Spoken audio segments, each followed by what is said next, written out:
ಕಲ್ಯಾಣಾದ್ಭುತಗಾತ್ರಾಯ ಕಾಮಿತಾರ್ಥಪ್ರದಾಯನೆ ಶ್ರೀಮದ್ವೆಂಕಟನಾಥಾಯ ಶ್ರೀನಿವಾಸಾಯ ಮಂಗಲಂ. ಶ್ರೀ ಗುರುಭ್ಯೋ ನಮಃ. ಹರಿ ಓಂ. ಆತ್ಮೀಯ ಮೇಷರಾಶಿ ಬಂಧುಗಳಿಗೆ ಜೂನ್ ತಿಂಗಳ ಭವಿಷ್ಯ ಫಲಗಳನ್ನು ತಿಳಿಸುತ್ತಾ, ಈಗಾಗಲೇ ಗುರು ತೃತೀಯ ಸ್ಥಾನ ಅಂದರೆ ಮಿಥುನ ರಾಶಿಗೆ ಪರಾಕ್ರಮ ಸ್ಥಾನದಲ್ಲಿ ಬಂದಿದ್ದಾರೆ. ಹೀಗಾಗಿ ಅದರ ಒಂದು ಫಲಗಳು ನಿಮಗೆ ಶುಭನೇ ಇರುತ್ತವೆ. ಮತ್ತು ಶನಿ 12ನೇ ಸ್ಥಾನವಾದಂತಹ ಮೀನರಾಶಿಯಲ್ಲಿದ್ದಾರೆ. ಇದರಿಂದ ನಿಮಗೆ ಈ ವರ್ಷದಿಂದಲೇ 7.5 ಪ್ರಾರಂಭವಾಗಿದೆ.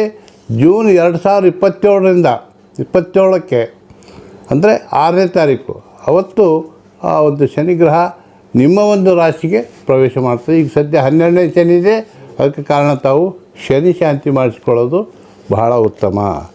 ಜೊತೆಗೆ ರಾಹು ಮತ್ತು ಕೇತುಗಳು, ರಾಹು ಮೀನರಾಶಿಯಿಂದ ಕುಂಭರಾಶಿಗೆ ಆ್ಯಂಟಿ ಕ್ಲಾಕ್ ವೈಸಾಗಿ ಬಂದಿದ್ದಾರೆ. ಅಂದರೆ ನಿಮಗೆ 11ನೇ ಸ್ಥಾನದ ಒಂದು ಲಾಭಸ್ಥಾನದ ರಾಹು ಇದ್ದು, ಹೀಗಾಗಿ ನಿಮಗೆ ಈ ವರ್ಷ ಸಂಪೂರ್ಣ ಎಲ್ಲ ತ್ವರಿತಗತಿಯಿಂದ ಭಾಳ ಫಾಸ್ಟಾಗಿ ನಿಮಗೆ ಫಲಗಳು ಸಿಗ್ತವೆ. ಭಾಳಷ್ಟು ಚೆನ್ನಾಗಿ ಆಗ್ತದೆ. ಜೊತೆಗೆ ಒಂದು ಪಂಚಮ ಸ್ಥಾನದಲ್ಲಿ ಉಚ್ಚ ಸ್ಥಾನದಲ್ಲಿ ಕೇತು ಕೂಡ ಬರ್ತದೆ ಮೇಷರಾಶಿಯವರಿಗೆ.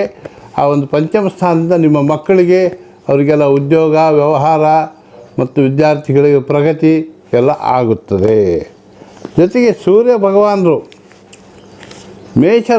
ವೃಷಭ ರಾಶಿಯಿಂದ ಮಿಥುನ ರಾಶಿಗೆ ದಿನಾಂಕ 15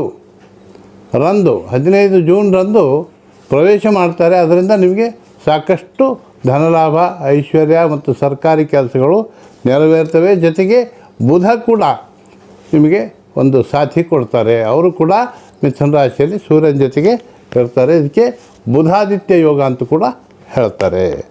ಜೊತೆಗೆ ಶುಕ್ರ ಗ್ರಹ ಈಗ ಸದ್ಯ ನಿಮ್ಮ ರಾಶಿಯಲ್ಲಿದ್ದು ನೆಕ್ಸ್ಟು ಧನಸ್ಥಾನದಲ್ಲಿ ಅಂದರೆ ವೃಷಭ ರಾಶಿಗೆ ಬರ್ತಾರೆ. ನಿಮಗೆ ಇದರಿಂದಾಗಿ ಧನಾಧಿಪತಿ ಶುಕ್ರನೇ ಇದ್ದ ನಿಮಗೆ, ಹೀಗಾಗಿ ಸಾಕಷ್ಟು ಧನಲಾಭಗಳು ಉಂಟಾಗ್ತವೆ. ಹೀಗಾಗಿ ನೀವೆಲ್ಲ ಒಂದು ನವಗ್ರಹ ದೇವತೆಗಳು ಈ ವರ್ಷ ನಿಮಗೆಲ್ಲ ಶುಭ ಫಲಗಳೇ ಕೊಡ್ತವೆ. ಶನಿ ಮತ್ತು ರಾಹು ಕೇತುಗಳು ಇವರ ಒಂದು ಶಾಂತಿ ಕಾರ್ಯವನ್ನು ದಯವಿಟ್ಟು ಮಾಡಿಕೊಳ್ಬೇಕು. ಕೇತುಗ್ರಹದಿಂದ ನಿಮಗೆ ಸಾಕಷ್ಟು ಆಧ್ಯಾತ್ಮ ಶಕ್ತಿಯು ವೃದ್ಧಿಯಾಗುತ್ತದೆ. ಸರ್ವೇ ಜನಾಃ ಸುಖಿನೋ ಭವಂತು, ಸಮಸ್ತ ಸನ್ಮಂಗಲಾನಿ ಭವಂತು.